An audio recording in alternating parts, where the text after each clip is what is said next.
Hello guys and welcome back to this channel, where today guys I'll be showing you how to issue store credit in Shopify.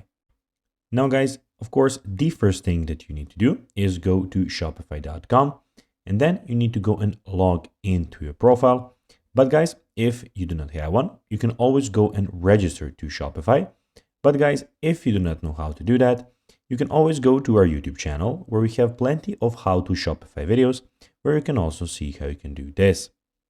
Now guys, that we got that out of the way, let's see what we actually have in front of us here. So as you can see here, we have the Shopify store that I have created, and here we have some options. So basically on the left side of the screen, we have the home button, we have the orders, we have the products, we have the customers, we have the content, analytics, marketing, and discounts of this store. Also, we have the sales channels where we have the online store and the points of sale.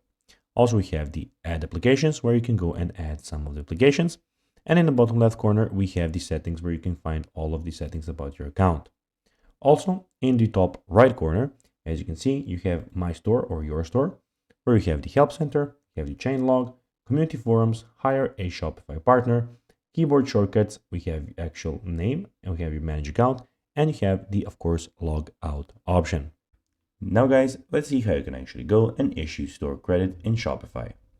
In the edit balance dialog, in the adjustment section, select credit. In the amount field, enter the amount of credit you want to issue. In the expiration date section, do either of the following. To issue store credit that doesn't expire, select no expiry date. So guys, that will be everything for this video. I hope that you found this video informative. If you did, don't forget to like this video, share it, subscribe to the channel, and put the notifications on. And guys, as always, I'll be seeing you in the next video. Bye guys.